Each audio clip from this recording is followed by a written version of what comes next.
আল্লাহু আকবার কবীরান আল্লাহু আকবার কবীরান আল্লাহু আকবার কবীরান ওয়ালহামদুলিল্লাহি কাসীরান ওয়ালহামদুলিল্লাহি কাসীরান ওয়ালহামদুলিল্লাহি কাসীরান ওয়া সুবহানাল্লাহি বুকরাতাও ওয়া আসীলা। অতঃপর বলবে, আমি শয়তান থেকে আল্লাহর নিকট আশ্রয় চাই তার ফু অথবা দম্ভ অহংকার থেকে, তার থুতু তথা কবিতা থেকে ও তার চাপ তথা পাগলামি থেকে। আউযু বিল্লাহি মিনাশ শাইতানি মিন নাফখিহি ওয়া নাফসিহি ওয়া হামজিহি। আবু দাউদ শরীফ হাদিস নাম্বার 1/203। শীতলের মা একদিন এসে মেয়েকে দেখে গেল। শীতল গয়নাগাটি পরে রাজরানীর মতো সেজেগুজে মায়ের সামনে গেল। রাজ শীতলের কথা মতো চুপচাপ রইল। শাশুড়িকে সালাম দিল। আসসালামু আলাইকুম মা। ওয়ালাইকুম আসসালাম বাবা, কেমন আছো বাবা? আমরা ভালো আছি আলহামদুলিল্লাহ। আমি যে তোমার মা হই সেটা জানলে কি করে বাবা? ও বলেছে ও আমার বাবাকে বাবা বলে, তাই আমিও ওর বাবা মাকে মা বাবা বলে ডাকবো, এটাই রীতিনীতি মা। মা কেমন আছিস? আলহামদুলিল্লাহ। এখন আমাদের মাফ করিসনি? ছি মা, এমন বলো না, তোমরা এমন কিছু করনি। শীতলের মা শীতলের কানে কানে বলল, বাবাজি স্বামী স্ত্রীর সম্পর্কও বুঝতে পারে? কি বলতে চাও? বাবা হলে নিশ্চয়ই ভালো হয়ে যাবে বাবাজি। তুই বরং বুঝতে পারছিস কি বলেছি? তোমার মাথাও কি ওনার মাথার মতো? যা বলছি ঠিক বলছি। সন্তানের মুখ দেখলে ভালো হয়ে যাবে বাবাজি। আমাদের গ্রামেরও মজিদ পাগলও তো সন্তানের মুখ দেখে ভালো হয়েছে। মা, তোমার বাবাজি পাগল নন। আমি তো তাই বলছি, মাথায় যেসব দোষ আছে সেগুলো চলে যাবে সন্তানের মুখ দেখলে। আল্লাহ খুশি হয়ে বাবাজিকে ভালো করে দেবেন। হায় আল্লাহ, কী সব যা তা বলছো! এমন অবস্থায় সন্তানের কথা কল্পনাও করিনি। দুপুরে খাবার খাওয়ার সময় শীতলের মা ইশারা করল শীতল কি সিদ্ধান্ত নিয়েছে সেটা নিয়ে। শোন মা, হাসান নামের ছেলেটা ভালো হতে পারে, কিন্তু বাড়িতে দুটো জোয়ান মেয়ে, শয়তানের প্ররোচিত হয়ে অঘটন ঘটতে পারে, তাই আরেকটু সাবধান থাক আগে থেকে। বিকেলে রাজ শাকিলার সাথে বসে লুডো খেলছিল বেলকনিতে। শীতল পত্রিকা পড়ছিল আর ভাবছিল মায়ের কথা। মায়ের বুদ্ধিশুদ্ধি লোপ পেয়েছে। রাজের মাঝে মধ্যে জীবন মরণ সমস্যা হয়ে যায়, নিজের কোনো ঠিক ঠিকানা নেই, আত্মহত্যার প্রবণতা আছে। এই সময় কিনা বাবা হবে, বাবা শব্দ বানান করতে পারবে কিনা সন্দেহ আছে। শীতলের মা আর শীতলের চাচি শাশুড়ি একসাথে ঘুমিয়েছে। চাচি খোঁচা দিয়ে কথা বলে, কিন্তু শীতলের মা হেসে হেসে সব উত্তর দেয়। চাচি মনে মনে ভাবে শীতলের থেকেও তার মা বেশি বিনয়ী। শীতলকে আজ পর্যন্ত কঠোরতম গালাগাল দিয়েও মুখ থেকে একটু আহাটুকুও বের করতে দেখেনি চাচি। মুখ ভর্তি শুধু হাসি আর আল্লাহর বাণীর প্রতি কথায়। দেখতে তো হবে কোন মায়ের মেয়ে শীতল। শীতল মাস্টার হলে তার মা শিক্ষামন্ত্রী। শীতল ঘুমিয়ে আছে, হঠাৎ কারো ঠান্ডায় স্পর্শ পেল সে। শীতলের ওপর পা তুলে গলায় মুখ গুজে কানে কানে বলল, একটা গোপন কথা বলি, অনুমতি না দিলে কি বলবেন না? আচ্ছা শ্রেয়সী, গালে চুমু দিলে কি মেয়েরা প্রেগনেন্ট হয়? মানে এসব কথা কোথা থেকে শিখেছেন? রাজ হেসে শীতলের গালে কয়েকটা চুমু দিল ভয়ে ভয়ে। এই ধরনের কথা রাজকে কে বলল? মা, তুমি আর কিছুদিন থাকতে পারবে না? রে মা, তোর বাবাকে দেখার কেউ নেই, বড় আপদ আছে। কোমলকে তো তুই জানিস, ওর মাদ্রাসায় ক্লাস নিতে হয়, সবসময় আল্লাহর ইবাদতে মশগুল থাকে। কি যে সুন্দর করে সুরেলা গলায় তেলাওয়াত করে, অবশ্য তোর মতো তেলাওয়াত করতে পারে না। সংসারের কাজকর্ম তোর বাবাকে দেখায় এত কিছু করতে হিমশিম খেয়ে যাবে বেচারি। ও তো তোর মতো সবকিছু গুছিয়ে কাজকর্ম করতে পারে না। তবুও মা, কিছুদিন আমার কাছে থেকে যেতে পারতে। ক্লান্ত হয়েছিস নিজের সংসারে? না মা, পরের সংসার হলে ক্লান্ত হয়ে যেতাম, কিন্তু নিজের সংসারে আবার ক্লান্তি কিসের? তা ঠিক বলেছিস। আমার একটা কথা রাখবি? রাখবো কিনা সেটা কথা বলার উপর নির্ভর করছে। মেয়ের মাথায় তেল দেওয়া বন্ধ করে শীতলের মা বলল, আমার সাথে কিছুদিনের জন্য তোর বাড়িতে চল। মাথা থেকে সব চিন্তা বাদ দিয়ে কিছুদিন আমাদের সাথে থাক। এত বড় সংসার আর অসুস্থ স্বামীর সেবা করতে করতে তুই নিজের দিকে খেয়ালও করছিস না। তোর সারা গায়ে ফোস্কার দাগ বসেছে, তখন কতটা কষ্ট পেয়েছিলি? চেহারার কি হাল হয়েছে রে মা? এগুলো আমার ভালোবাসার দাগ। আর আমার বাড়ি মানে তোর বাবার বাড়ি, তোর নিজের বাড়ি। বিয়ের পর এটাই আমার বাড়ি মা। আমার সংসার আর স্বামী ছেড়ে কোথাও যাচ্ছি না মা। তুমি যেমন তোমার স্বামী ছাড়া থাকতে পারো না কোথাও, ঠিক তেমন আমিও আমার স্বামী ছাড়া কোথাও থাকতে পারি না। কি চাই তোমাকে? সেটার প্রয়োজন দেখছি না তো। রাজ শীতলের গালে একটা চুমু দিল। আরেকটা চুমু কি দিতে পারি? আগেরটা অনুমতি ছাড়া দিয়েছেন, পরেরটার জন্য আবার অনুমতি? একটা কথা বলবো? জি। আসসালামু আলাইকুম। ওয়ালাইকুম আসসালাম। তুমি আমার সাথে খেলবে এখন? শীতল কড়াইয়ে তেল দিল আরও একটু। মাছ উল্টিয়ে রাজের দিকে তাকালো। তেল ছিটে গায়ে পড়বে। রান্নাঘর থেকে বের হন। না, আমি খেলবো। আমি কাজ করছি, এখন খেলা যাবে না। বড় আপার সাথে খেলুন, রাফিয়া কলেজে। ছোট আপার সাথে খেলুন, রাফা স্কুলে গিয়েছে। হাসান ভাইয়ের কাছে যান, কুমিরের গল্প শুনুন গিয়ে। হাসান টিউশনে আছে। উফ, যান তো যান, বিরক্ত করবেন না। অসাবধানে আপনার গায়ে তেল ছিটে যেতে পারে। তেল ছিটে ছিটুক, তবু আমি যাব না, আমি খেলবো। শীতল রাজের দিকে আহত চোখে তাকিয়ে নাকে নাক ঘষে বলল, আরে বাবা, আমি বিজি। রাজু শীতলের নাকে নাক ঘষে বলল, ঠিক আছে, তবে শাকিলার সাথে গোল্লাছুট খেলতে গেলাম। এই না না, tata, bye bye bye bye, আমি খেলতে গেলাম। আমি খেলবো। তুমি তো বিজি, আমি টোটালি ফ্রি। তবে চলো। শীতল রাজের নাকে নাক টেনে বলল, আমাকে ব্ল্যাকমেল করা হচ্ছে। রাজ বিশ্বজয়ের হাসি দিল। শীতল গাছে পানি দিচ্ছিল বারান্দায়। অমনি রাজ দুলতে দুলতে পেছন থেকে এসে শীতলের কোমর জড়িয়ে ধরল। কিছু চাই আবার? আসসালামু আলাইকুম। ওয়ালাইকুম আসসালাম। আই লাভ ইউ অর্থ কি? ভেবে বলতে হবে। তুমি পারো না, আমি তোমাকে ভালোবাসি। রাজ হাসল। হঠাৎ এই প্রশ্ন কেন? শাকিলা আমাকে আই লাভ ইউ এর অর্থ জিজ্ঞেস করেছিল। আপনি বাংলা বলেছেন? ইয়েস। ও বলল ও জানে না। আমি তো জানি, তাই বলেছি। তুমি তো জানো, তোমার স্বামী সব জানে। শীতল রাজের হাসিতে জোর করে ঠোঁটে হাসির রেখা টানল। শীতলের মা শীতলের কথাতে আরও 2 দিন থেকে চলে গেল। যত দিন ছিল ততদিন রাজ খোঁজ খবর নিয়েছে, বারবার সালাম দিয়েছে, মা মা করে ডেকেছে। রাজ বলেছে, আমি তো আপনার ছেলে, তাহলে আপনি আমাদের সাথে সবসময় থাকেন না কেন? থেকে যান না মা, আপনার আলুর চপ খেতে খুব মজা। আচ্ছা বাবাজি, আলুর চপ এত পছন্দ, তাহলে আমি বানিয়ে পাঠিয়ে দেব। রাজের চাচি মায়ের সাথে তিনি বেশ মানিয়ে নিয়েছিলেন নিজেকে। যদিও সবসময় অস্বস্তিকর কথাবার্তা বলেছে চাচি। যাওয়ার সময় বলেছিল, মা শীতল, জি মা, তোমার শ্বশুরবাড়ির সবাই তোমাকে ভালোবাসবে সেটা আশা করো না। সেটা তুমি ভেবো না, আমি বুঝতে পেরেছি। তোমার শাশুড়ি নেই, আমিও তোমার সাথে নেই। চাচি শাশুড়ি এখানে আছেন যেহেতু, উনিই তোমার মা, তোমার গুরুজন। জি মা, আমি জানি। রাজের চাচি পায়ের উপর পা তুলে বিদায় দিল শীতলের মাকে। অনেকদিন থেকে গেলেন বড়লোকের বাড়িতে, নিজের বাড়ির কথা মনেও পড়েনি। জি বেআইন, মেয়ের জামাই হলো ছেলের মতো। আমার তো ছেলে নেই। শীতল আমার মেয়ে আর রাজ আমার ছেলে। ছেলেমেয়ের কাছে থাকলে তো নিজের বাড়ির কথা মনেই পড়বে না বেআইন। আচ্ছা বেআইন, অনেকদিন একসাথে থাকা হলো। আমার বড় মেয়ের সামনে বিয়ে, আপনি অবশ্যই আসবেন, মেহমানদারি তোলা রইল। আসি বেআইন।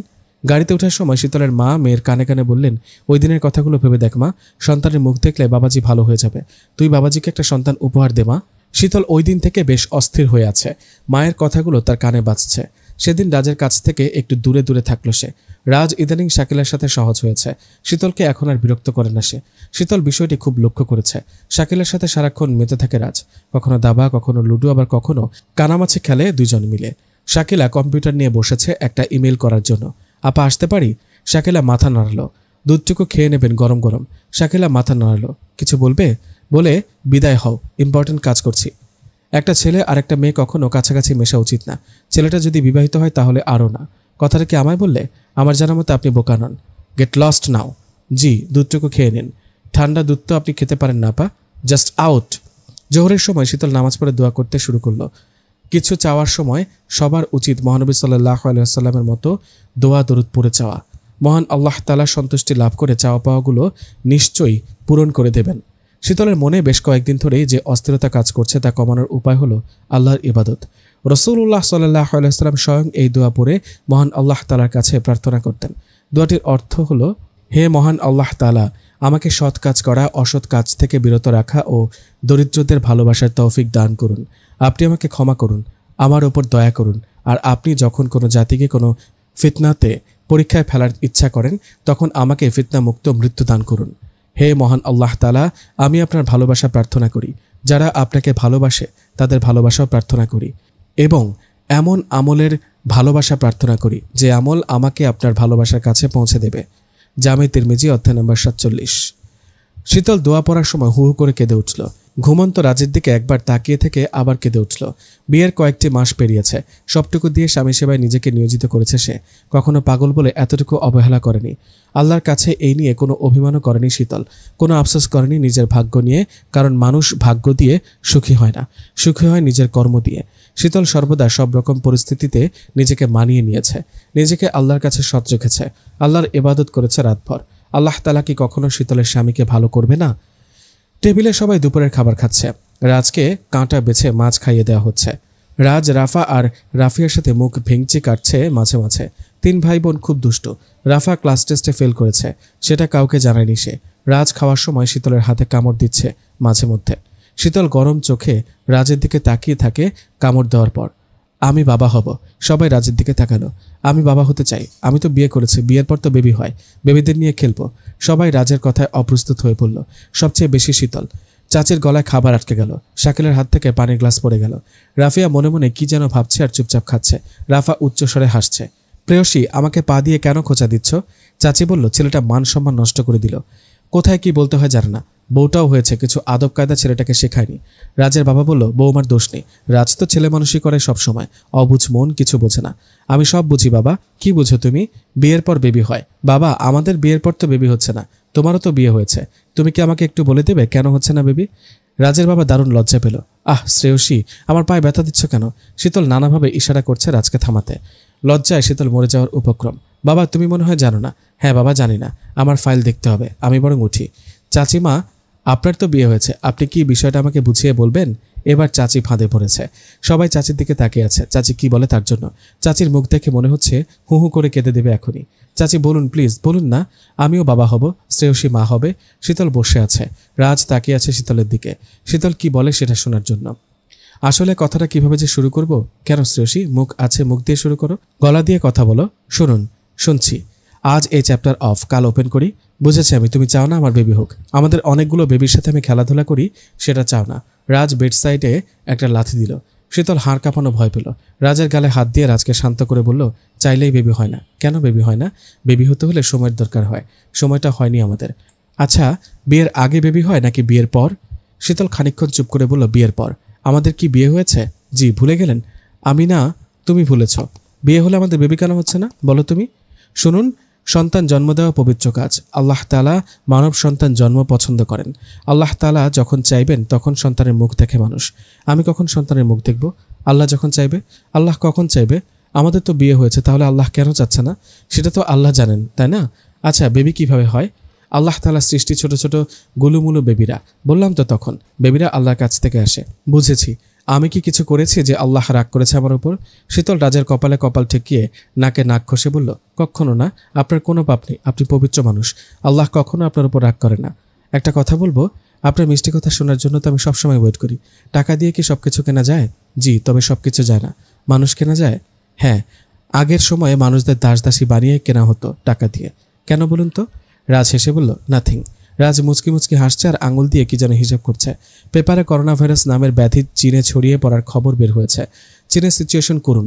জি, আল্লাহ আমাদের রক্ষা করুক। এই ভাইরাস যদি আমাদের দেশেও ছড়িয়ে পড়ে তাহলে তো খুব ভয়ঙ্কর পরিস্থিতি হবে ভাবি। জি, পরিস্থিতি ভয়ঙ্কর হয়ে যাবে নিমিষে। ব্যালকনির গোলাপ গাছগুলো পানি দিচ্ছিল শীতল। রাফা এসে ব্যালকনির চেয়ারে বসে পেপার পড়ছিল ক্রিকেটের। হঠাৎ সে ভাইরাসের খবরটা দেখতে পায়। ভাবি, এসব থেকে বাঁচার উপায় কি? এখনও কি বের হবে না শক্তিশালী কোনো প্রতিরোধ? শক্তিশালী প্রতিরোধ অনেক আগে মহান আল্লাহ তাআলা রেখেছেন আমাদের জন্য। সেটা কি বলো বলো? মারাত্মক করোনা ভাইরাসের কবল থেকে আল্লাহর কাছে মুক্তি চেয়ে নিচের দোয়াটি পাঠ করুন। আনাস রাদিয়াল্লাহু তাআলা আনহু থেকে বর্ণিত, রাসূলুল্লাহ সাল্লাল্লাহু আলাইহি ওয়াসাল্লাম এই দোয়া করতেন, আল্লাহুম্মা ইন্নী আউযু বিকা মিনাল বারসি ওয়াল জুনুনি ওয়াল জুজহামি ওয়া সাইইল আসকাম। অর্থ, হে আল্লাহ, অবশ্যই আমি তোমার নিকট ধবল, উন্মাদ, কুষ্ঠরোগ এবং সকল প্রকার মারাত্মক ব্যাধি থেকে আশ্রয় প্রার্থনা করছি। আবু দাউদ শরীফে হাদিস নাম্বার 2/93। ওয়াও ভাবি, এই দোয়াটা সবাই মিলে এখন থেকে আমরা পড়ব। এছাড়াও আরও অনেক দোয়া দরুদ আছে যেগুলোর মাধ্যমে আমরা ভয়ঙ্কর রোগবালাই থেকে সুরক্ষা থাকতে পারি। রাফিয়া মেইন গেটের কাছে যেতেই শীতল বেলকনি থেকে বলল, বড় আপা, সাবধানে যাবেন, চারপাশে কত রোগ জীবাণু ঘুরছে। রাফিয়া মাথা নাড়ালো। রাফিয়া কাছে গুলপুকুর পাড়ে যাচ্ছে বান্ধবীদের বাসায়। অনেকদিন আড্ডা দেওয়া হয় না। রাফিয়ার বান্ধবী নাজমা নতুন কি এক চপের আইটেম শিখেছে বেসন দিয়ে, সেটাই সবাইকে বানিয়ে খাওয়ানো হবে। জোরালো একটা আড্ডাও হবে সব বান্ধবীদের নিয়ে। রাফিয়া আজ গাড়ি নেবে না। বান্ধবীদের কারো গাড়ি নেই, সবাই নিশ্চয়ই এসে পড়েছে। সবার সামনে গাড়ি নিয়ে যাওয়া ঠিক হবে না। কলেজে বাবার কারণে গাড়ি নিয়ে যেতে হয়। রিকশার জন্য দাঁড়িয়ে আছে রাফিয়া। বিকেলের সূর্য রাফিয়ার গায়ে এসে পড়েছে। সবুজ বোরকা আর হিজাবে অ্যারাবিয়ানের মতো লাগছে তাকে। হাসান রাফিয়ার জন্য ওয়েটে ছিল। দুপুর থেকেই ঠাঁই রোদের মধ্যে দাঁড়িয়েছিল সে। রাফিয়া যেদিন কলেজে যায় না সেদিন বিকেলে বান্ধবীদের বাসায় যায়। আসসালামু আলাইকুম। ওয়ালাইকুম আসসালাম। কোথাও যাচ্ছ? বাইরে যখন বের হয়েছি তখন নিশ্চয়ই যাচ্ছে কোথাও। জায়গাটা কোথায়? বাংলাদেশের মধ্যে। নিশ্চয়ই আমেরিকা নয়। সেটা বুঝেছি। প্লেসের নামটা কি? ময়মনসিংহের মধ্যে। নোয়াখালী অথবা চট্টগ্রাম নিশ্চয় নয়। রাফিয়া সরে দাঁড়ালো। হাসানের বুকে তীব্র ব্যথা শুরু হলো। রাফিয়া সবসময় এমন কথাই বলে। হাসানকে কি সহ্য করতে পারে না? ইচ্ছে করে এভাবে ইগনোর করে? তোমার কথাগুলো কাটার মতো লাগে। কালো মেয়েদের কথা এর থেকে ভালো হবে না। সুন্দরী মেয়ের সাথে কথা বলতে চান, তখন ফুলের মতো লাগবে। হাসান আহত চোখে রাফিয়ার দিকে তাকালো। হাসান খালি রিক্সা ঠিক করে দেয় রাফাকে। রাফা রিক্সায় উঠে পড়ো। যেতে যেতে না হয় রিক্সাওয়ালা মামাকে বলো কোথায় যাবে। মামা সাবধানে নিয়ে যাবেন। হুডটা তুলে দিল হাসান যেন রোদ না লাগে। হাসানের কাছে অবশিষ্ট 60 টাকা দিয়ে রিক্সা ঠিক করা হয়েছে। এই যে সোজা যাবেন, যেতে যেতে বলছি কোথায় যেতে হবে। হাসানের সামনে দিয়ে রাফিয়া অন্য রিক্সা নিয়ে চলে গেল। হাসান যাওয়ার দিকে তাকিয়ে রইল। রিক্সাওয়ালা বলল, সাহেব আপনার টাকাটা নিন। এই টাকাটা আপনার, রেখে দিন। গোলাপ ফুলের গন্ধ চারদিকে ছড়িয়ে পড়েছে। রাজ একটা গোলাপ ছিঁড়ে শীতলের মাথায় গুজে দিল। আমার মাথায় চুল গেল। গোলাপ কেন গাচ্ছে না চুলে? খুলে খুলে পড়ে যাচ্ছে কেন? নিজে তো লাগাতে পারছেন না, এখন গোলাপের দোষ? মোটেও না, গোলাপ নিজেই গাচ্ছে না। শীতল মাথায় হালকা খোপা করল। এবার গেঁথেছে। তোমার স্বামী সব পারে, গোলাপ ফুল গেঁথে দিতেও পারে। হায় আল্লাহ, হাতে কি এগুলো? হাসছেন কেন? কিভাবে হাত কেটেছে কি জানি, আই ডোন্ট নো। দয়া করে বলুন, আই হ্যাভ নো আইডিয়া। শীতল রুমে এসে রাজের হাতে মলম লাগিয়ে দিল। এখন জ্বলছে কি? হাসছেন কেন? বুঝতে পারছি না। গোলাপ তুলতে গিয়ে কেটেছে হাত, এবার বুঝেছি। আশ্চর্য, হাসছেন কেন? আবার হাসে। একটু একটু কি জ্বালা করছে হাতের তালু? ইয়াস, বেশি না, এই এতটুকু। শীতল রাজের 2 হাতের তালুতে অজস্র চুমু দিল। ভালো হয়ে যাবে এবার। চুমু দিলে কি ভালো হয়ে যায় সবকিছু? জি। কেন, আপনি জানেন না? না তো, দাঁড়াও আমি করছি। এই বলে রাজ অনেকগুলো চুমু দিল শীতলের গলায়, ঘাড়ে, হাতে, পায়ে। তুমিও ভালো হয়ে যাবে শ্রেয়সী। শীতলের চোখ থেকে খুশিতে কয়েক ফোঁটা পানি বের হয়। শীতলের চোখে পানি মুছে দিল রাজ। তারপর বলল, কেঁদো না শ্রেয়সী, তোমার গায়ে এই কুষ্ঠ জঘন্য রোগ ভালো হয়ে যাবে এবার। তোমার ব্যথা লাগে তাই না? কুষ্ঠরোগ মানে? কে বলেছে আপনাকে এগুলো? শাকিলা বলেছে। আর কি বলেছে? তোমার কাছে এলে আমারও হবে এগুলো। তারপর? তারপর আমার ক্ষুধা লেগেছে। খাবেন? আগে বলুন শাকিলা আপা কি বলেছে? তোমাকে যেন আমি টাচ না করি, তোমার সাথে যেন না ঘুমাই, তোমাকে যেন আর জড়িয়ে না ধরি, তোমাকে যেন চুমো না দিই, ইত্যাদি ইত্যাদি। আর আর আর কি? আমার ক্ষুধা পেয়েছে, তোমার হাতে যেন না খাই, সেটাও বলেছে শাকিলা। বেগুনে চালের গুঁড়ো দিয়ে ডুবন্ত তেলে ভাজা বেগুন রাজের খুব পছন্দ। 2 প্লেট সে ঘি আর তেলে ভাজা বেগুনে দিয়ে খেয়ে ফেলে নিমিষে। ধীরে ধীরে খান, গলায় আটকাবে। নো নো, শাকিলারা বেগুন ভাজা খেয়ে ফেলবে ধীরে খেলে। রাজ এক লোকমার ওপর আরেক লোকমা মুখে তুলে দিতেই জেদ করছে। একটা কথা বলি? জি। রাজ ফিসফিস করে বলল, আমি যে তোমাকে শাকিলার কথাগুলো বলেছি সেটা শাকিলাকে বলবে না, ও জানলে আমাকে বকবে, তোমাকেও বকবে। শীতল শাকিলার দিকে তাকিয়ে মুচকি হাসি দিয়ে মাথা নাড়ালো। রাজ ভাত খেয়ে ঠকঠক করে পানি খাচ্ছে। চাচি সেদিনের পর থেকে রাজের সামনে আসে না। দেখা হলে রাজ বলে, আসসালামু আলাইকুম চাচিমা, এখন আমাকে বাবা হওয়ার বিষয়টা বলুন, আমি বাবা হব। শীতলের সামনে অনার্স 2য় বর্ষের এক্সাম। আজ শ্বশুরবাড়িতে থাকায় সে ক্লাসে শিটগুলো নিতে এসেছে। কিছু অ্যাসাইনমেন্টও জমা দিতে হবে। ক্লাস শেষ হতে দেখে তার শ্বশুরের 22টা মিসড কল। রাজের কিছু হলো না তো? শীতলের হৃদয় যেন বের হয়ে আসতে চাচ্ছে। আসসালামু আলাইকুম বাবা। ওয়ালাইকুম আসসালাম। উনি ঠিক আছে? আপনি ঠিক আছেন? সবাইকে ভালো আছে? আলহামদুলিল্লাহ, সব কিছু ঠিকঠাক, আমরা ভালো আছি। তোমার স্বামীও ভালো। তবে তবে কি? তোমার স্বামীকে বাবা হওয়ার জেনে ধরেছে। কি বলছেন? ওর ধারণা মতো সবকিছু যখন কিনতে পাওয়া যায় তখন বাচ্চাদেরও কিনতে পাওয়া যায়। শপিং মলে আছি ওকে নিয়ে। আমাকে চেপে ধরেছিল শপিং মলে বাচ্চা কিনতে নিয়ে আসার জন্য। বাবা উনাকে এখন যেভাবে পারেন বাসায় নিয়ে আসুন, আমি দেখছি ব্যাপারটা। রাজ প্যান্টের পকেটে হাত দিয়ে রুমে গম্ভীর মুখ নিয়ে হাঁটাহাঁটি করছে। শীতল প্যাকেট থেকে গোলাপজাম বের করলো। গরম গরম গোলাপজাম খেয়ে নিন।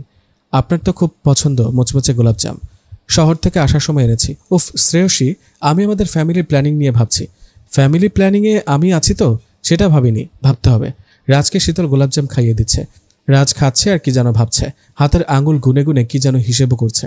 আচ্ছা, তুমি তো তখন বলেছিলে টাকা দিয়ে সব কেনা যায়, মানুষও কেনা যায়। জি। তাহলে আমরা তো আমাদের বেবিগুলো কিনতে পারি, তাই না? এই কথা বাদ দিন, এই কথা চলবে। আমি আজ শপিং মলে কিনতে গিয়েছিলাম, কিন্তু বাবার শরীর খারাপ হওয়ায় চলে এসেছি। ভালো করেছেন। আচ্ছা, রেডিমেড পছন্দ নাকি অর্ডার পছন্দ তোমার? কেন? তোমার যেটা পছন্দ সেটাই হবে আমাদের। কি হবে আমাদের? ভুলে গেলে? বেবি হবে আমাদের। রেডিমেড বেবি বললে রেডিমেড কিনবো, অর্ডার দিতে বললে অর্ডার দেব। আপনি কিন্তু বুঝতে পারছেন না ব্যাপারটা। তুমি বুঝতে পারছো না ব্যাপারটা। শোনো, ইম্পর্টেন্ট কথা বলছি। অর্ডার দিলে ভালো বেবি হবে। তাহলে চোখ, নাক, কান, হাত পা, ঠোঁট, চোখ, গায়ের রং সব কিছুই পছন্দ মতো কোয়ালিটি সম্পন্ন হবে। আমার সেন্সটা কেমন? Mind blowing. আল্লাহ, তুমি কোথায়? বানানো জিনিস ভালো কোয়ালিটির হয়, টিকে বেশি দিন। আল্লাহ আমাকে রক্ষা করো। শোনো, মাল ডেলিভারির সময় চেক করে নেব, নইলে উল্টোপাল্টা জিনিস গছিয়ে দিতে পারে। আল্লাহ আমার স্বামীকে বুঝার তৌফিক দান করো। অনলাইন থেকে বুকিং করব, অর্ডার দিই তাহলে? বেশি টাকা দেব, তাহলে জলদি ডেলিভারি দেবে। কথা বলো। বুঝেছি তুমি চাও না আমাদের বেবি হোক। আমার কথা কি হবে? সব কিছু তো আপনি ঠিক করে ফেলেছেন। তাহলে অর্ডারটা গোলাপজাম খেয়ে দিচ্ছি। উফ, আমার যে কি আনন্দ লাগছে। মহান আল্লাহ আমাকে নিয়ে যাও। শীতলের মাথা মুহূর্তে ব্লাস্ট হবে এমন সিচুয়েশনে পড়েছে সে। শ্রেয়সী, গোলাপজামগুলো খুব মিষ্টি, রসালো আর মুচমুচে। Test mind blowing. তুমিও খাও, হা করো। কি কেমন টেস্ট? গোলাপজামের রস শীতলের ঠোঁটের কোনায় গালে লেগে গেল। রাজ খাইয়ে দিতে গেলে রাজ সেগুলো চেটেপুটে খেয়ে নিল। শীতল কিছুক্ষণ রাজের কথা আর কাণ্ড দেখে ভ্যা ভ্যা করে খেতে দিল। রাজ বিষয়টি পর্যবেক্ষণ করে সেও খেতে দিল। আপনি কাঁদছেন কেন? আপনাকে তো কেউ প্যাচে ফেলেনি। শার্টের হাতা দিয়ে চোখের পানি মুছে নিয়ে বলল, বেবি হওয়ার খুশিতে তুমি কাঁদছ, তাই আমি বা বাদ থাকবো কেন? আফটার অল আমি বাবা, তাই আমিও খুশিতে কাঁদবো। শীতল এতক্ষণ ভ্যা ভ্যা করে কাঁদলো, এখন জোরে জোরে কাঁদতে লাগলো। বৌমা, রাজ কোথায়? ঘুমোচ্ছে এখন। বাঁচা গেল আপাতত।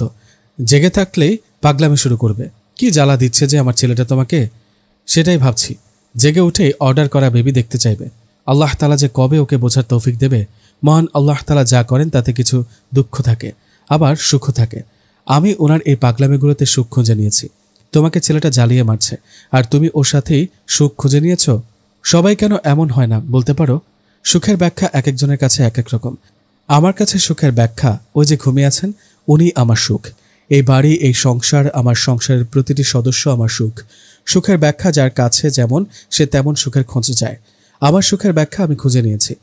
শীতলের শ্বশুর কি মনে করে যেন চোখ থেকে 2 ফোঁটা অশ্রু ছড়ালেন। রাজের মাথায় হাত রেখে চলে গেলেন, মুখ অন্ধকার করে। শোনো মেয়ে, তোমাকে একটা গোপন কথা বলি। জি না, কারো গোপনীয় কথা শুনতে নেই। আহা শোনো না, গোপন কথাটা তোমার শাশুড়িকে নিয়ে। শীতল একটু নড়েচড়ে বসল। চাচি গলার স্বর নামিয়ে ফিসফিস করে ষড়যন্ত্রের সুরে বলল, তুমি কি মনে করেছো তোমার শাশুড়ি মারা গেছে? সবাই তো সেটাই বলল আমাকে। দূর, মিথ্যা কথা। রাজের মা বেঁচে আছেন। কি বলছেন?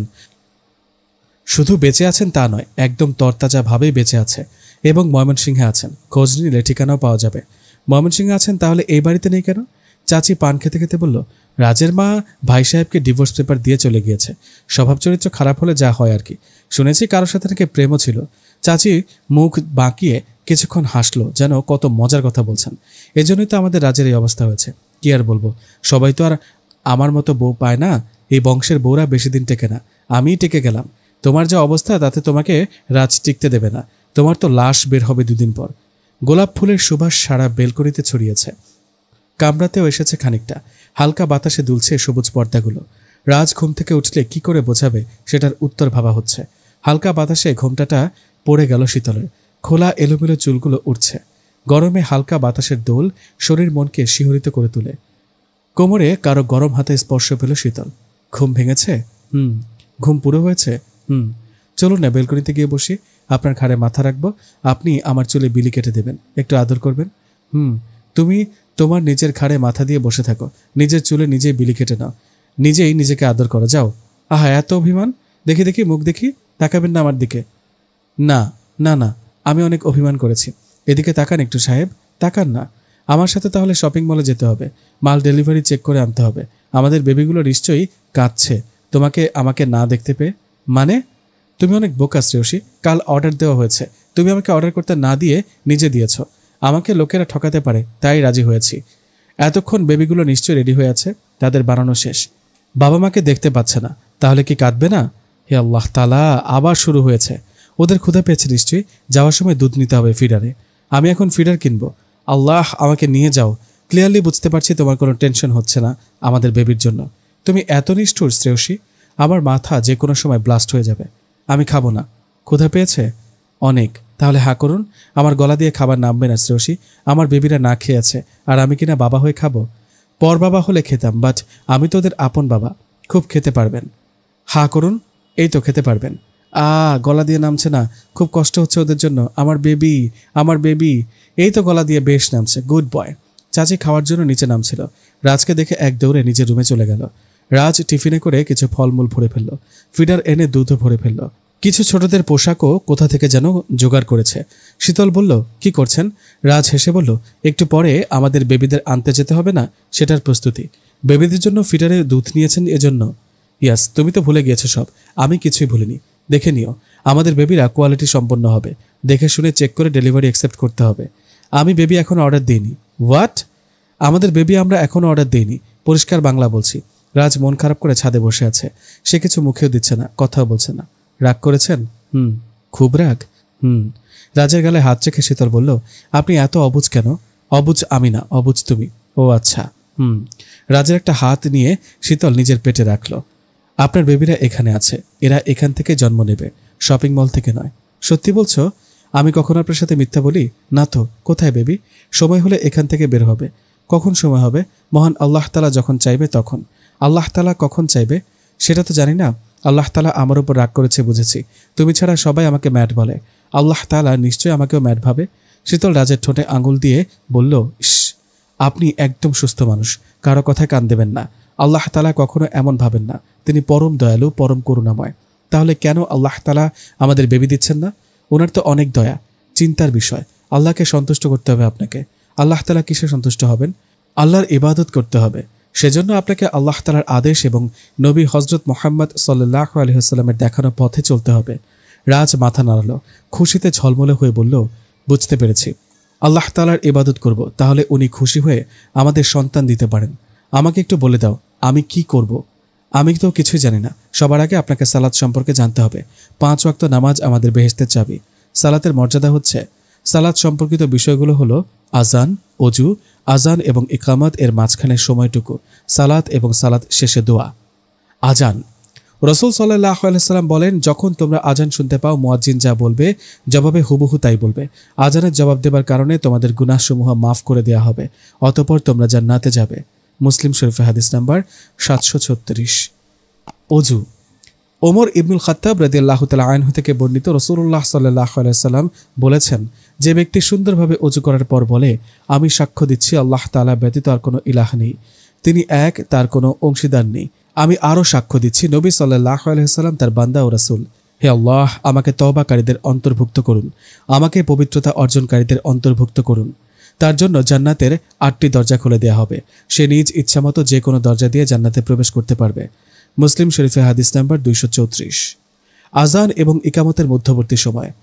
আনাস ইবনু মালিক রাদিয়াল্লাহু তাআলা আনহু বর্ণনা করেন, রাসূলুল্লাহ সাল্লাল্লাহু আলাইহি ওয়াসাল্লাম বলেছেন, আজান ও ইকামতের মাঝের সময়ের দোয়া প্রত্যাখ্যাত হয় না।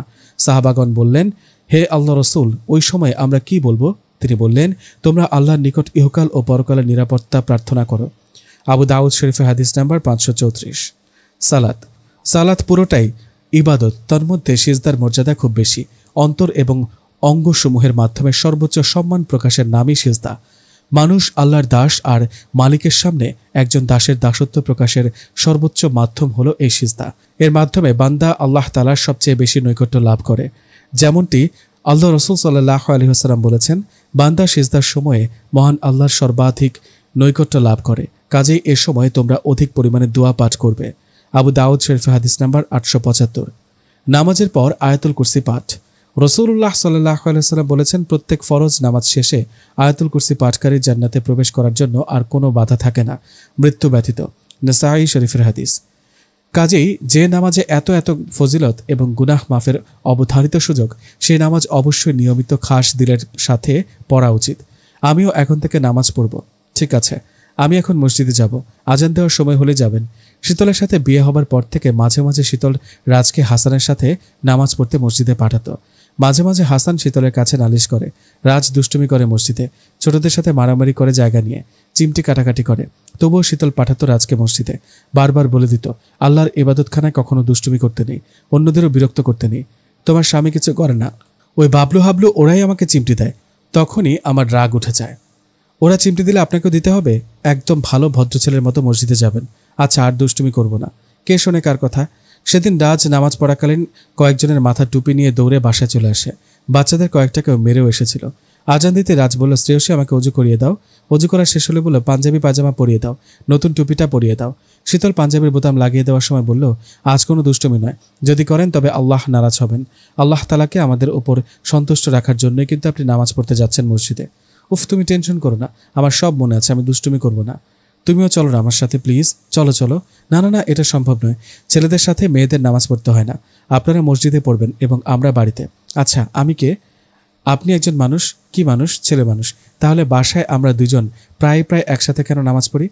প্রশ্ন আর পেলেন না, খালি খালি কথার প্যাচ ধরবেন। স্বামী স্ত্রী সব কাজ একসাথে করতে পারে, এতে আল্লাহ তাআলা খুশি হন। ভুলে গেলেন? ওই দিন তো বলেছিলাম। বুঝেছি, তাহলে আমি মসজিদে নামাজ পড়বো আর তুমি বাসায়। আমি আর তুমি দুজন মিলে বেশি বেশি দোয়া করবো যেন আমাদের বেবি হয়। শীতল রাজের কপালে কপাল ঠেকিয়ে সম্মতি জানালো। রাজ কিছুটা গিয়ে আবার পেছনে ফিরে শীতলের কাছে আসলো। আবার কি? একটা কাজ করার বাকি আছে। কি? রাজ শীতলের কপাল একটা চুমু দিল। স্ত্রীকে স্বামী চুমু দিলে আল্লাহ খুশি হন, সন্তুষ্ট হন, তুমি বলেছিলে শ্রেয়সী। আশ্চর্য বিষয় হলো, রাজকে শেখানো নামাজের নিয়মকানুন সব সুন্দরভাবে বলে নামাজ শেষ করলো রাজ সেদিন। কোনো দুষ্টুমি করলো না রাজ। ছোট ছেলেরা রাজকে চিমটি দিলে তবুও রাজ কিছু করলো না। প্রতিটি দোয়াতে ছিল তার বাবা হওয়ার আশা। শীতলও একই সময়ে নামাজ পড়ে দোয়া করলো, তার স্বামীর মনে সব আশা যেন পূরণ হয়, সে যেন তার স্বামীকে সন্তুষ্টি দিতে পারে। মসজিদের সবাই রাজের পরিবর্তন দেখে বলল, সব বউয়ের আমলের ফল। একজন মুমিনা মুসলিমা পর্দাশীল বউ পারে বদ্ধ উন্মাদ স্বামীকেও আল্লাহর হিদায়তের পথে আনতে। বউটার ধৈর্য আছে আল্লাহ তাআলার দয়ায়। এই স্বামী স্ত্রীকে আল্লাহ যেন জান্নাতবাসী করেন, আমিন। আমি কোরআন তেলাওয়াত করব, আগে শিখে নিন। তুমি তেলাওয়াত করো, আমি আরবি ওয়ার্ডগুলো দেখে দেখে শুনবো এবং শিখব। আরবি ওয়ার্ড বলুন, আরবি হরফ।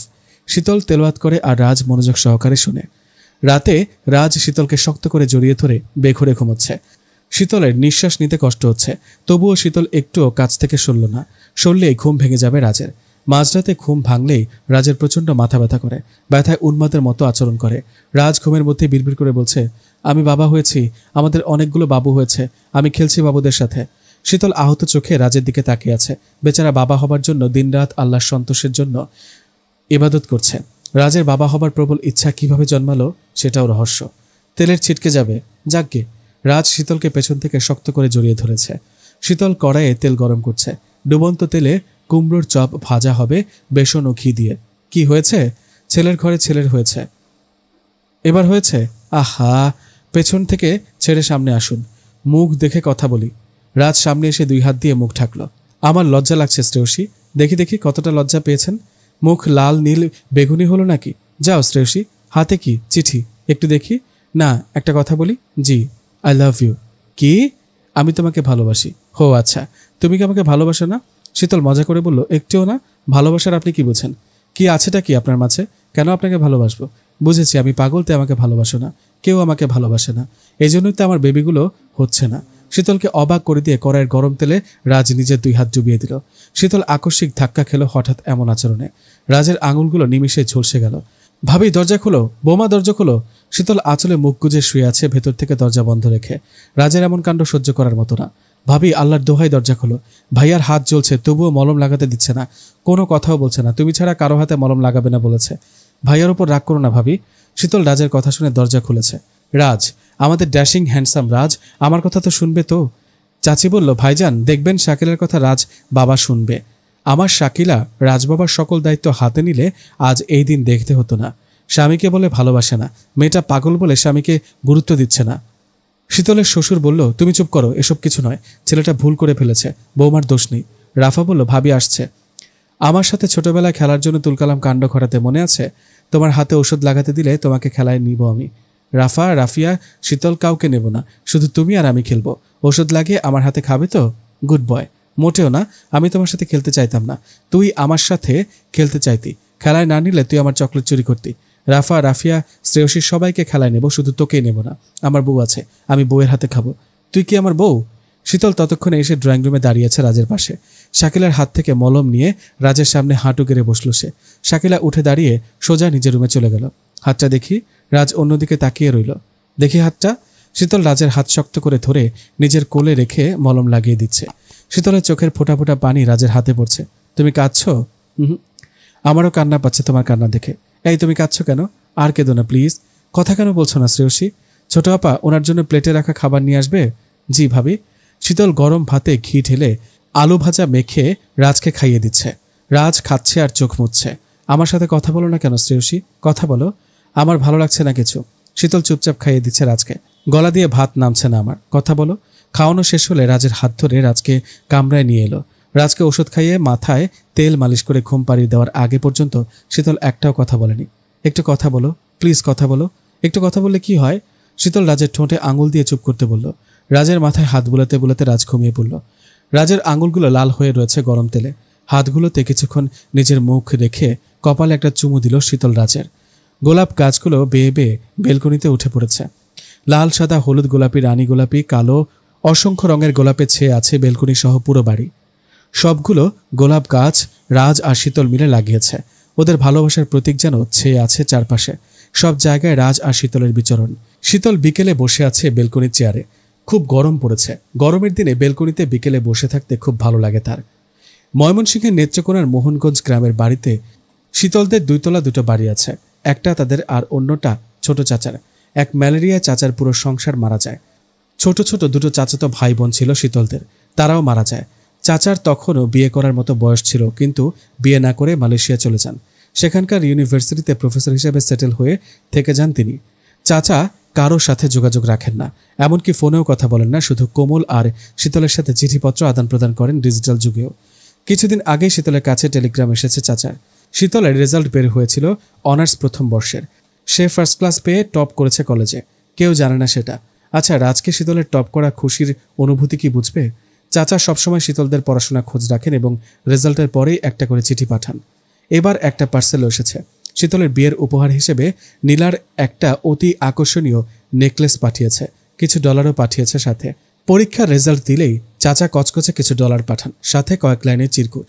শীতল চিরকুটটা খুলতেই রাজ খুমখুম চোখে বেলকনিতে এলো।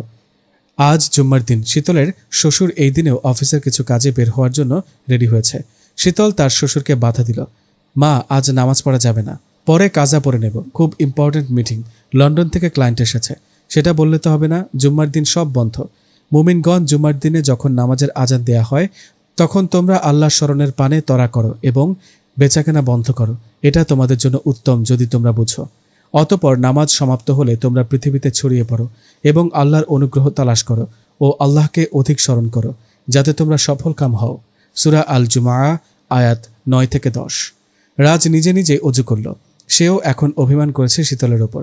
ডান হাত ধৌত করতে ভুলে গেছেন। আমি তো ভুল মানুষ, তাই ভুল করি। অজু শেষে দেখা গেল পানিতে জামাকাপড় ভিজে জপজপে হয়ে আছে। একটা কথা বলি, আজ নামাজ না পড়লে হয় না? শীতল একটা হাদিস শুনিয়ে দিল। হে মানব মণ্ডলী, তোমরা তোমাদের রবের ইবাদত করো, যিনি তোমাদেরকে ও তোমাদের পূর্ববর্তীদেরকে সৃষ্টি করেছেন। আশা করা যায় তোমরা মুত্তাকী হতে পারবে। সূরা বাকারা আয়াত 21। রাজ নিজেই পাঞ্জাবি পরেছে উল্টো, বোতামগুলো ভেতর থেকে উল্টো লাগানোর চেষ্টা চলছে। টুপিও উল্টো পরায় বারবার মাথা থেকে পড়ে যাচ্ছে। পায়জামার দড়িও খুলে পড়ে আছে নিচে। সে এক হাত দিয়ে পায়জামা ধরে অন্য হাত দিয়ে মাথায় টুপি ধরে রেখেছে। মাঝে মাঝে চোখের পানি পাঞ্জাবির হাতা দিয়ে মুছবার চেষ্টা চালাচ্ছে। চোখের পানি মুছবার সাথে সাথেই আবার চোখ পানিতে ভরে যাচ্ছে। রাজ অসহায়ের মতো শীতলের দিকে তাকালো। শীতল সোফায় বসে চুল চিরুনি করছে মনোযোগ দিয়ে, একবার ফিরেও তাকাচ্ছে না। বাবা আসসালামু আলাইকুম। ওয়ালাইকুম আসসালাম। রাজের বাবা পেপার রেখে ছেলের দিকে তাকালেন। একটু হেল্প করবে? তোমার একই দুর্দশা, তোমাকে নিয়ে জুম্মায় যাব কিভাবে?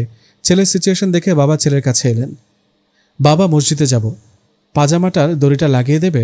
শুধু পায়জামার দড়ি লাগিয়ে রাজ রুমে এসে শীতলের সামনে দাঁড়ালো। শীতল রাজের দিকে ভ্রু কুঁচকে তাকালো। রাজ একটা চুমু দিল শীতলের কপালে। আল্লাহ তাআলা খুশি হবে বুকে চুমু দিলে।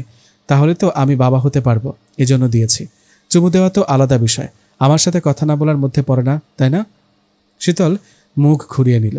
রাজ ভেবেছিল যদি একটু কথা বলে শীতলের মুখ ঘোরানোর ফলে যেটুকু আশা ছিল তাও চলে গেল। আসসালামু আলাইকুম রাগী শ্রেয়সী, আমি মসজিদে গেলাম। তুমিও অজু করে নামাজ পড়বে, দোয়া করবে যেন আমি বাবা হতে পারি। আমার সাথে কথা না বলায় আমার বাবা হওয়ার দোয়া করার সাথে কোনো সম্পর্ক নেই, তাই না? তুমি প্লিজ দোয়া করো। বাবলু হাবলুরা আমাকে মসজিদে চিমটি দিলে আমিও ওদের কামড়ে দিয়ে মারামারি করব, তারপর আমাকে পুলিশে ধরে নিয়ে গেলে যাবে। রাজ আজ দোয়ার সময় বলল যেন তার শ্রেয়সী তার সাথে কথা বলে। রোজকার মতো বাবা হওয়ার দোয়া করল না। শীতল নামাজ পড়ে দাঁড়িয়েছে বেলকনিতে, রাজ আসছে কিনা সেটা দেখার জন্য। রাজকে আজ মারামারি করলো নাকি? এই জন্য দেরি করছে। শীতলের অস্থিরতা লাগছে, বুক ধরফর করছে। একবার সে কি গিয়ে দেখবে? শীতল তাড়াতাড়ি বোরকা পরে নিল। রাফাকে নিয়ে মসজিদের একপাশে আড়ালে দাঁড়ালো। ওই তো সাদা টুপিওয়ালা উল্টো করে সবুজ পাঞ্জাবি পরা রাজকে দেখা যাচ্ছে। মসজিদ থেকে একটু দূরে একটা জিলেপির দোকানে দাঁড়িয়ে আছে। শীতল জিলেপি খেতে পছন্দ করে এই দোকানের। রাজ কাগজে করে গরম গরম জিলাপি কিনল। টাকা ছিল না তার কাছে, বাবলুর থেকে ধার করে কিনেছে। জিলেপিওয়ালা সাহেব গোলাপ ফুলের মতো বানান, আমার জিলিপিগুলোতে বেশি বেশি মিষ্টি দেবেন, একদম কয়লার মতো মুচমুচে ভাজবেন, অনেক রস যেন থাকে। ও মিষ্টি মিষ্টি মুচমুচে জিলিপি খেতে ভালোবাসে। চিন্তা করবেন না ভাইজান, এমন জিলিপি বানাবো ভাবি খেলে ফিদা হয়ে যাবে আপনার ওপর। ইমাম সাহেব রাজকে উদ্দেশ্য করে বলল, বাবা রাজ, তুমি এখানে বাসায় যাচ্ছ না কেন? বৌমা চিন্তা করবে তো। ঘরের বউকে চিন্তায় ফেলা আল্লাহ তাআলা পছন্দ করেন না, এজন্যই যাচ্ছি। ইমাম সাহেব, জিলিপি খাচ্ছ নাকি? জি না, হাতে তো জিলিপি দেখা যাচ্ছে, আপনার বৌমার জন্য কিনেছি, ও এই দোকানে জিলিপি খেতে ভালোবাসে। বেশ বাবা বেশ, বউয়ের পছন্দ অপছন্দের কদর করা আল্লাহ তাআলা খুশি হন। ইমাম সাহেব, ও আমার উপর রাগ করেছে, কথা বলে না। আপনি একটু দোয়া করবেন যেন আমি তাড়াতাড়ি ভালো হয়ে যাই। ভালো হলে ও আর রাগ করবে না।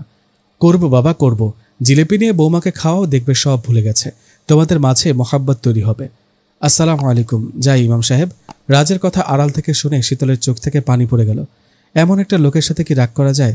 আল্লাহ তাআলা কখনো শীতলকে ক্ষমা করবে না, এভাবে অবুঝ ভালোবাসার স্বামীর ওপর রাগ করছে দেখে। শীতলের বড্ড ভুল হয়েছে। কি ভাবি, আরও রাগ করো কেমন? তাহলে স্পেশাল জিলাপি খেতে পারবে।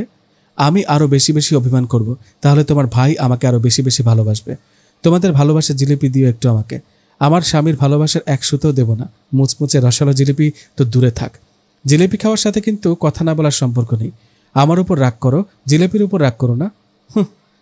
রাজ ঠোঙা থেকে জিলেপি বের করে ফু দিয়ে দিয়ে ছোট ছোট টুকরো করে শীতলকে খাইয়ে দিচ্ছে। উফ, আমার জিহ্বা ঝলসে গেল গরম জিলেপি খেয়ে। আল্লাহ, কেমন স্বামী দিলে তুমি আমায়, গরম জিলেপি খাইয়ে মেরে ফেললো। আমাকে একটু জিলিপি খাইয়ে দেবে? একটু জিলিপি খাইয়ে দিল রাজকে শীতল। জিলিপি তো ঠান্ডা, গরম তো লাগছে না। এত বড় অপবাদ! আমি কি মিথ্যে বলি? না তো, আমার মুখে প্রবলেম, তাই তো জিলিপি ঠান্ডা লাগছে। শীতল হঠাৎ করে রাজকে খুব শক্ত করে জড়িয়ে ধরল। হু হু করে কেঁদে উঠল রাজের ভালোবাসা দেখে শীতল। কেঁদো না প্লিজ, গরম জিলিপি এবার থেকে ঠান্ডা করে দেব। রাজের ঠোঁটে আঙুল দিল শীতল। একদম চুপ, কোনো কথা নয়। রাজ মুখে আঙুল দিল। আমাকে এত ভালোবাসেন কেন? রাজ মাথা নাড়াল। কি হলো বলুন? রাজ আবার মাথা নাড়ালো। আমি কিন্তু আবার কথা বলা বন্ধ করে দিব। না না, তুমিই তো চুপ থাকতে বললে। ভুল হয়েছে, মাফ করে দিন। রাজের কপালে কপাল ঠেকিয়ে কথাটা বলল শীতল।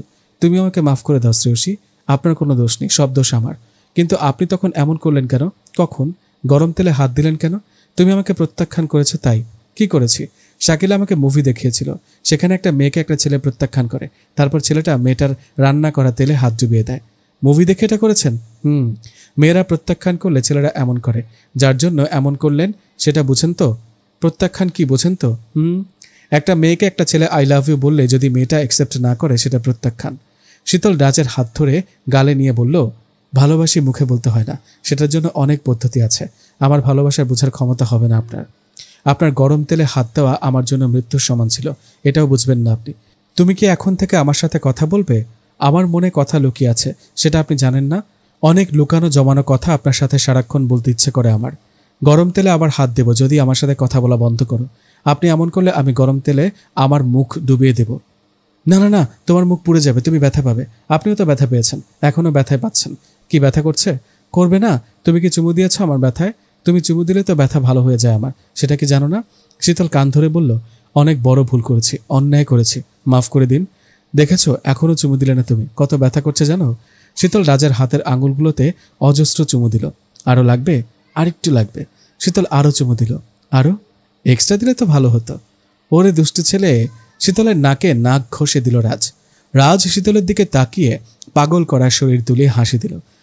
শীতলের হৃদয় রাজের হাসিতে বিধ্বস্ত হয়ে গেল। আমারও একটা কাজ আছে। কি? রাজ শীতলের মুখে অজস্র চুমু দিল।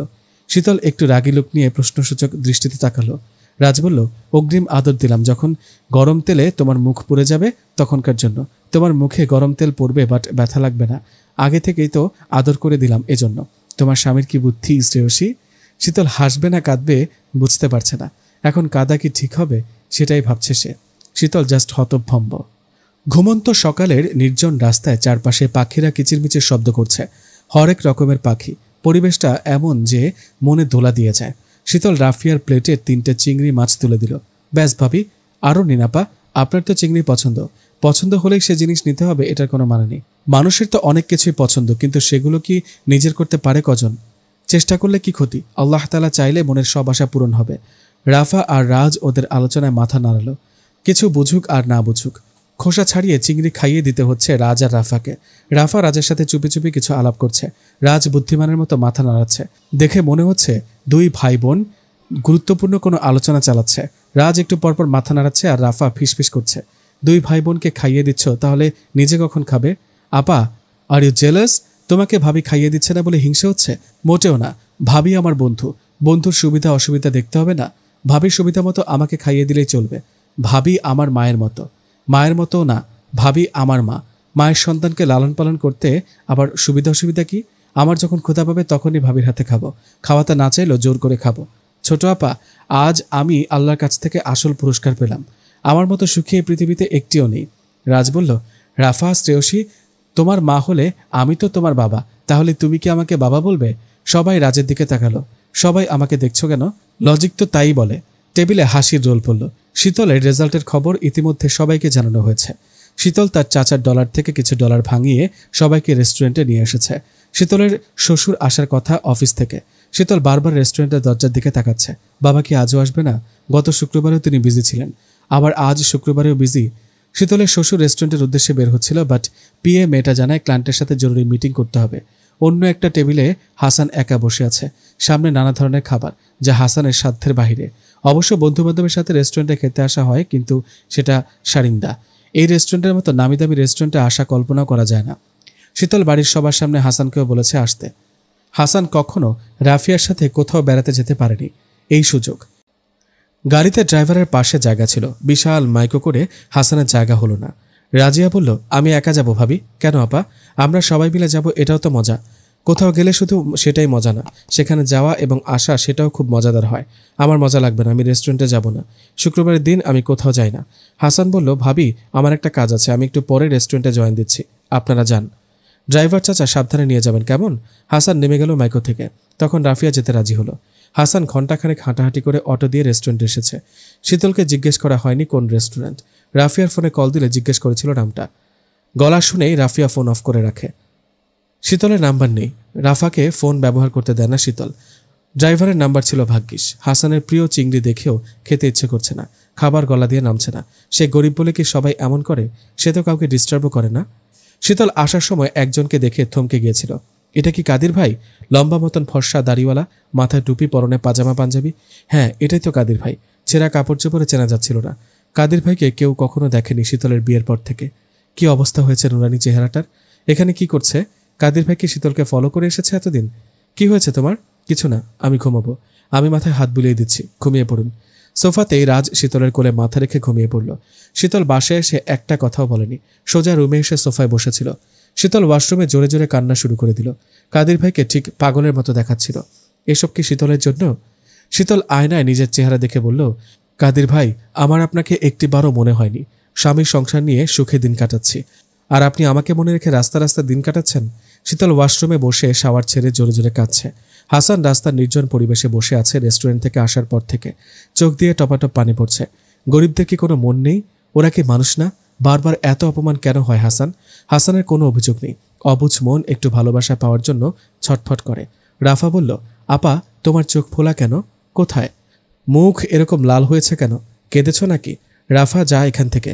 রাফিয়া রাফাকে বলে নিজেই ছাদে চলে এলো। আঁচলে মুখ গুজে ফুপিয়ে ফুপিয়ে কাঁদছে রাফিয়া। ইচ্ছে করছে একটা লাফ দিতে রাফিয়ার। এই সব কিছুর মধ্যে রাফা খিলখিল করে হাসছে উপন্যাস পড়ে। ইসলামিক এক উপন্যাস। একটা হুজুর মাথা নিচু করে গার্লস কলেজের সামনে দিয়ে যায়, আর মেয়েরা হাসাহাসি করে, কখনো প্রপোজও করে। হুজুরটা লজ্জায় এখন গার্লস কলেজের রাস্তা দিয়ে দৌড়ে মসজিদে যায়। বেচারা হুজুরের সিচুয়েশন দেখে রাফিয়ার কি যে হাসি। শীতলের শ্বশুর ফাঁকা ক্যাবিন অন্ধকার করে বসে আছে। আজও তার চোখেও বর্ষা নেমেছে। খুব মনে পড়ছে তার কিশোরী বউয়ের কথা। কি ঝলমলে ছিল তার সাথে সংসার করার দিনগুলো। শাওয়ার শেষে শীতল বিছানায় গা এলিয়ে দিল। চোখ মুখ ফুলে একাকার তার। হঠাৎ পেছন থেকে কারো স্পর্শ। রাজ শীতলের পিঠে নাক ঘষতে ঘষতে বলল, আমি তোমার সাথে ঘুমবো। আমি খাবো। তোমার হাতে। শীতলকে নিজের দিকে ফিরিয়ে রাজ গালে হাত দিয়ে বলল, তুমি কি আবার রাগ করেছ? আমার সাথে আর কথা বলবে না? শীতল রাজকে শক্ত করে জড়িয়ে ধরে ডুকরে কেঁদে উঠল। রাজ বলল, আমি আর দুষ্টুমি করবো না, কেঁদো না তুমি। আমারও কান্না পাচ্ছে। বলতে বলতে রাজও কেঁদে দিল। শীতলের শাড়ির আঁচল দিয়ে রাজ নিজের চোখ মুছছে আর কাঁদছে। আমি তোমাকে একটু আদর করে দেব, দেখবে আর কাঁদবে না। রাজ শীতলের অশ্রু ভরা চোখ জোড়ায় ঠোঁট ছুঁয়ে দিল। চোখের পানির মুক্ত দানাগুলো গাল বেয়ে পড়ছে শীতলের। রাজ গালেও ঠোঁট ছুঁয়ে দিল। এবার দেখবে আর চোখ দিয়ে পানি বের হবে না। আজ শুক্রবার, জুম্মার দিন। মুসলিমদের জন্য জুম্মার দিনটি ঈদের মতো আনন্দদায়ক। এই দিন মানেই ছেলেরা মসজিদে নামাজ পড়তে যাবে, পুরনো মানুষদের সাথে দেখা হলে কুশল বিনিময় করবে, মেয়েরা বাড়িতে ভালো মন্দ রান্না করবেই এই জুম্মার দিনে। রাজকে পাঞ্জাবি পরাতে পরাতে শীতল আমাদের জুম্মার দিনটি সম্পর্কে বলছে। রাজ মুখে আঙুল দিয়ে চুপচাপ শুনছে আর ভাবছে, আজ মসজিদে নিশ্চয়ই জিলিপি খাওয়াবে। রাজ না খেয়ে লুকিয়ে তার শ্রেয়সীর জন্য আনবে, সেটা তার লক্ষ্য। ভালো করে শুনুন কি বলছি। শুক্রবারে ইবাদতের ফজিলত অনেক। জুমার দিনে 3টি অত্যন্ত গুরুত্বপূর্ণ করণীয় ও ফজিলত। নাম্বার 1, দোয়া করা। রাসূলুল্লাহ সাল্লাল্লাহু আলাইহি ওয়াসাল্লাম বলেন, জুমার দিনে 12টি ঘন্টা রয়েছে। এর মধ্যে এমন একটি ঘন্টা রয়েছে যেখানে এমন কোনো মুসলিম নাই যে সে যদি তখন আল্লাহর নিকট কিছু চায় তাহলে আল্লাহ তাআলা তাকে দিবেন না। আর তোমরা আসরের পরে মাগরিবের আগের শেষ ঘন্টায় সেই সময়টা অনুসন্ধান করো। সুনানে আবু দাউদ। জুমার দিন দোয়া কবুল হওয়ার সময় কোনটি? শাইখ আলবানী হাদিসটিকে সহি বলেছেন। উল্লেখ্য যে অন্য একটি জয়ীফ বা দুর্বল হাদিসে বর্ণিত হয়েছে যে উক্ত সময়টা হলো জুমার সালাতের একামত হওয়া থেকে নিয়ে শুরু করে সালাত শেষ হওয়া পর্যন্ত। তিরমিজি ও ইবনে মাজা। কিন্তু শাইখ আলবানী বলেছেন এটি খুবই দুর্বল। অধিকাংশ সালাফের মতে হলো তা আসরের পর থেকে মাগরিবের পূর্ব পর্যন্ত সময়টি। আল্লাহ ভালো জানেন। নাম্বার 2, সূরা কাহাফ পাঠ। রাসূলুল্লাহ সাল্লাল্লাহু আলাইহি ওয়াসাল্লাম বলেন, যে ব্যক্তি জুমার দিনে সূরা কাহাফ পাঠ করবে তার জন্য পরবর্তী জুমা পর্যন্ত আলোকময় হবে, অর্থাৎ সে হেদায়েতের আলোর ওপর পরিচালিত হবে ইনশাআল্লাহ। উল্লেখ্য যে বৃহস্পতিবার দিবাগত রাত জুমার রাত থেকে শুরু করে শুক্রবার সূর্য ডুবার পূর্ব পর্যন্ত যে কোনো সময় এক বৈঠকে অথবা একাধিক বৈঠকে সূরা কাহাফ পুরোটা পড়ে শেষ করতে হবে, তাহলে উক্ত মর্যাদা লাভ করা যাবে ইনশাআল্লাহ। নাম্বার 3, অধিক পরিমাণে দরুদ পাঠ। আউস বিন আউস রাদিয়াল্লাহু তাআলা আনহু বলেন, রাসূলুল্লাহ সাল্লাল্লাহু আলাইহি ওয়াসাল্লাম বলেছেন, তোমাদের দিনসমূহের মধ্যে সর্বশ্রেষ্ঠ দিন হলো জুমার দিন।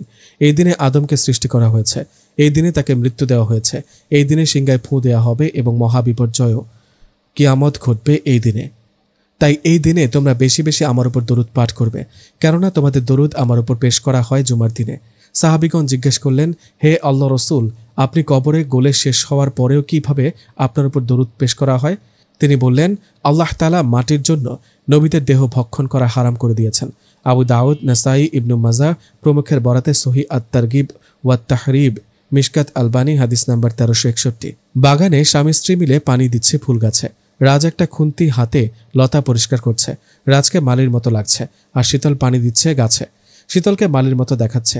রাজ মাটি কোপাচ্ছে আর শীতলের দিকে তাকিয়ে আছে।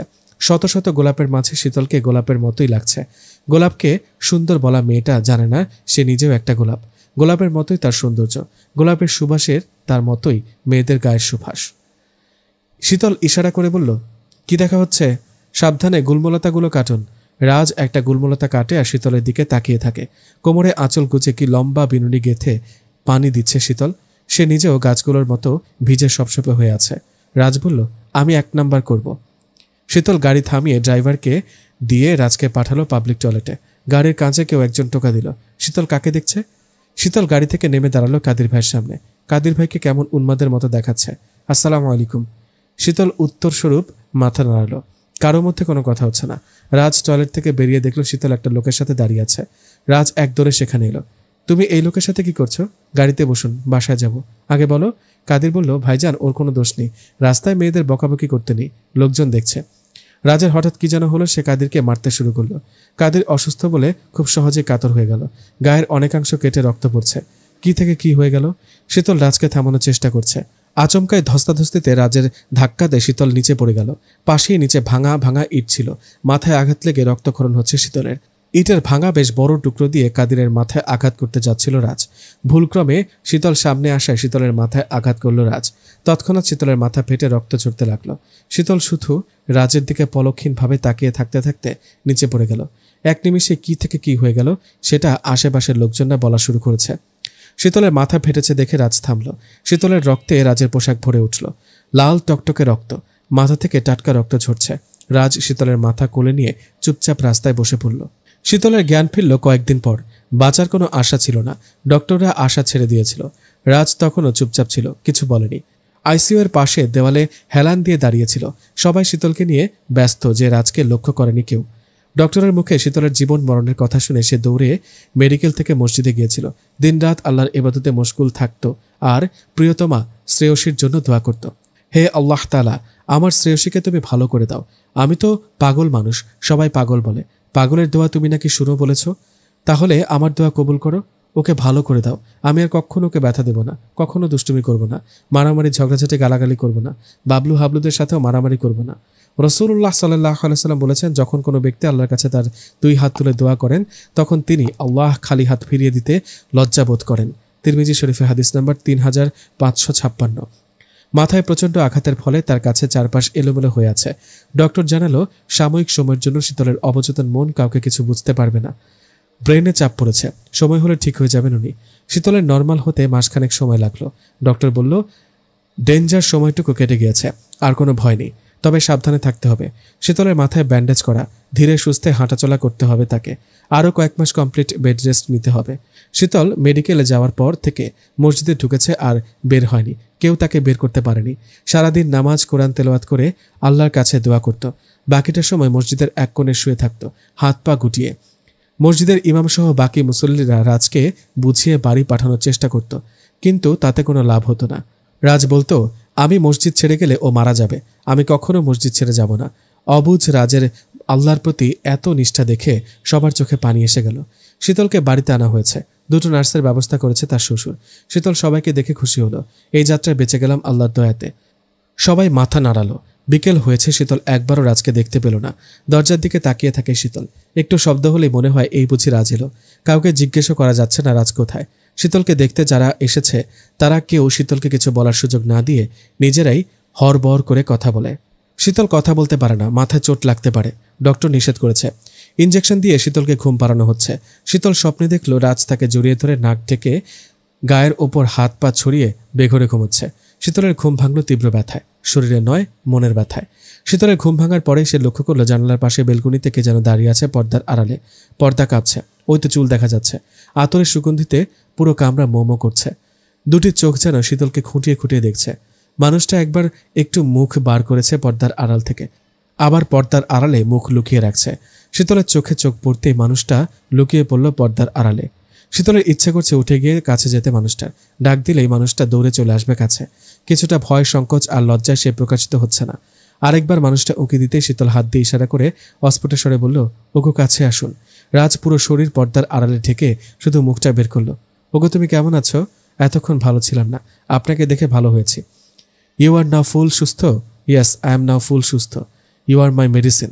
বলে শীতল মুচকি হেসে দিল। শীতল কাছে আসার জন্য ইশারা দিল। রাজ নাসূচক মাথা নাড়ালো। শীতল আবার ইশারা দিল। রাজ আবার মাথা নাসূচক নাড়ালো। তবে এবার সে এতবার মাথা নাড়াচ্ছে যে মাথা খুলে পড়ে যাবে এমন অবস্থা। আহা, মানুষটা এমনিতেই মাথা ব্যথায় অস্থির থাকে, আর এখন কিভাবে মাথা নাড়াচ্ছে? মাথার স্ক্রু এমনিতে ঢিলে, আর এখন তো এত মাথা নাড়াচ্ছে যে কখন না জানি মাথা খুলে পড়ে যায়। শীতল এবার চোখ বড় বড় করে রাগে লুক নিয়ে রাজকে ইশারা করল। রাজ গুটি গুটি পায়ে সামনে আসছে যেন কেউ দেখে না ফেলে। আমাকে একটু স্পর্শ করবেন? নো। কেন?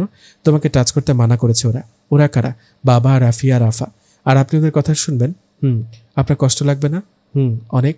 তোমার কাছেও আসতে মানা করেছে, তোমাকে দেখতেও মানা করেছে। এজন্যই কি আপনি লুকিয়ে লুকিয়ে দেখছিলেন? দেখা দিচ্ছিলেন না আমাকে? রাজের চোখ দিয়ে অনবরত পানি পড়ছে। শ্রেয়সী, আমি তোমার কাছে থাকলে তুমি একদিন মারা যাবে। আমি তোমাকে অল টাইম ব্যথা দিই। আমি তো পাগল, তাই কিছু বুঝতে পারি না। মাথায় যতটুকু আঘাত পেয়েছি তার চেয়ে 100 গুণ আঘাত বুকে পেলাম। আমার কাছে তেল আছে স্পেশাল, আমি মালিশ করে দিচ্ছি, বুকে আর ব্যথা করবে না। শীতল হাত বাড়িয়ে রাজের হাত ধরে তাকে টেনে বিছানায় বসালো।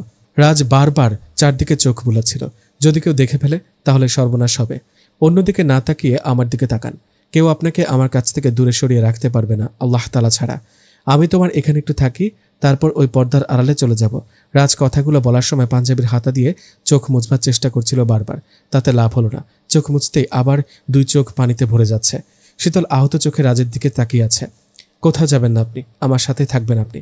কথাগুলো মাথায় ঢুকিয়ে নিন। না মানে? বাবা মানা করেছে। তুমি তো বলো আল্লাহ তাআলা বলেছেন বাবার কথা মেনে চলতে। আল্লাহ তাআলা এটাও বলেছেন বউয়ের সাথে থাকতে। আপনি তাহলে আমার সাথে থাকবেন না কেন? বাট বাবা, সেটা আমি দেখব। রাজ খুশি মুখে বলল, তেল মালিশ করবো? কেন? তুমি তো বললে তোমার বুকে ব্যথা করছে। Just shut up. রাজ নিজের ঠোঁটে আঙুল দিল। রাজের হাত শীতল তার বুকের বাম পাশে রাখলো। আমার বুকের ভেতরে ব্যথা করছে, ঠিক এই জায়গায়। আমাকে একটু আদর করুন, সব ব্যথা চলে যাবে। করব, বাট বাবা যে মানা করেছে। আপনি কি চান আপনার আদরের মেডিসিনের অভাবে আমি মারা যাই? রাজ কিছুক্ষণ চুপ করে থেকে শীতলের কপালে একটা ডিপ চুমু খেলো, মাথায় চুমু খেলো। তোমার মাথায় বেশি বেশি আদর করে দিচ্ছি, দেখবে একটু পরেই ভালো হয়ে যাবে। আপনি পাশে থাকলে আমি একদম সুস্থ হয়ে যাব। আপনার স্পর্শ পেয়েছি, দেখবেন একটু পরেই ভালো হয়ে যাব। রাজ বলল, তোমার এখানে আমি ইট দিয়ে আঘাত করেছিলাম তাই না? অনেক ব্যথা পেয়েছো তাই না? আরে না না, বরং মজা লেগেছে। Are you kidding me? Wow, আপনি কিডিং বোঝেন? তোমার স্বামী সব বুঝে। তোমার অনেক ব্যথা লেগেছে তাই না? বলো। I am sorry. বলে চোখের পানি মুছবার চেষ্টা করছে রাজ। ছেলে মানুষ কাঁদেন কেন? কাঁদে তো মেয়েরা। আসুন চোখের পানি মুছে দিই, দাও। শীতল রাজকে নিজের দিকে ঝুঁকিয়ে নিল। দুজনের নিঃশ্বাস প্রসারিত হচ্ছে। দুটি চোখ যেন অন্য দুটি চোখের মধ্যে হারিয়ে যেতে চাচ্ছে। শীতল রাজের দুই চোখে দুটো চুমু দিল, চোখের পানি মুছে দিল। আপনাকেও আদর করলাম, আর কাঁদতে পারবেন না। আই এম সরি, কখনো তোমাকে আঘাত করব না আর। আমি জানি, আরেকবার সরি বললে খবর আছে। কটার খবর? 13টার। তুমি কি আমার উপর রাগ করেছ? আর কথা বলবে না? এখন তবে কে কথা বলছে? তুমি? আবার কে? আমি কখনো আপনার উপর রাগ করি না, কখনো করব না। রাজ বিছানায় ঝাঁপিয়ে পড়ে শীতলকে জড়িয়ে ধরল খুব শক্ত করে। আপনি এতদিন আমাকে দেখতে আসেননি কেন? আমি তো বাড়িতে ছিলাম না। মানে কোথায় ছিলেন? মসজিদে। আল্লাহ তাআলার কাছে দোয়া করেছিলাম। রাজ সব খুলে বলল সে এতদিন যেভাবে মসজিদে থেকেছে। আপনি এতদিন মসজিদে ছিলেন?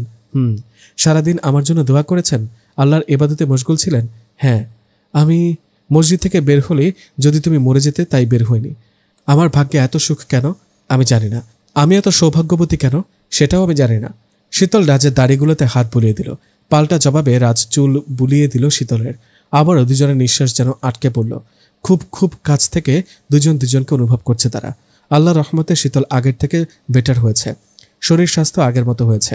রাজ শীতলের জন্য দিন রাত আল্লাহর কাছে ইবাদত করেছে, শীতলের সেবা করেছে, যাকে বলে কঠিন স্বামী সেবা, ভালোবাসার সেবা। সেই ভয়ঙ্কর দিনটি এলো শীতলের জীবনে।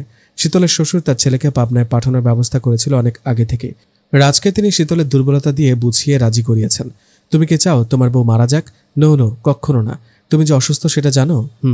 তোমার মাথায় সবসময় ঝামেলা বাঁধাতে চায়, অন্যের ক্ষতি করতে চায়, এমনকি কাউকে খুন করেও ফেলতে পারো তুমি, সেটা জানো। তুমি বলো তোমাকে কি সাধারণ মানুষদের সাথে মানায়? নো। তোমার সাথে তোমার বউ থাকলে একদিন তাকেও তুমি মেরে ফেলতে পারো ভুলবশত, সেটা জানো। আমি ভুল করে তোমার জীবনে মেয়েটাকে এনেছিলাম, কতবার তোমার জন্য মৃত্যুর মুখে পড়েছে সেটার হিসাব নেই। ওর জীবনটা নষ্ট হোক তা চাই না। তুমি বরং তোমার নিজের জায়গায় ফিরে যাও। পাবনা মেন্টাল হসপিটাল, সেটাই তোমার আসল জায়গা। এখানে তুমি কখনো সুস্থ হবে না। পাবনা থেকে কতজন যে সুস্থ হয়েছে, তুমিও হবে ইনশাল্লাহ। ইনশাল্লাহ, তুমি তৈরি থাকো। আচ্ছা, ভালো করে ভেবে নাও, ওখানে একবার গেলে ভালো না হওয়া পর্যন্ত তুমি আসতে পারবে না। ওকেও দেখতে পারবো না। না, ওকে ছাড়া আমার যে কিছু ভালো লাগে না। তোমার বউকে দেখলে তুমি বাসায় আসতে চাইবে চিকিৎসা ছেড়ে, তারপর আবার উশৃঙ্খল করবে। দেখা যাবে এমন একটা কাজ করেছো যে তোমার বউ আল্লাহ তাআলার কাছে চলে গেল তোমাকে ছেড়ে। নো নো নো, ও আমাকে ছেড়ে কোথাও যাবে না। ও যেন তোমাকে ছেড়ে না যায়, এই জন্য তো তোমাকে ছেড়ে যেতে হবে ওকে। বাট তুমি কি তোমার বউয়ের ভালোর জন্য যাবে না? রাজ চুপ করে আছে। বৌমা বেঁচে থাকুক সুস্থভাবে, সেটা চাও না? চাই। তাহলে কি যাবে না? রাজ চুপ করে আছে। বাবা আবার বলল, চুপ করে আছো যে, তুমি যাবে না? যাবো।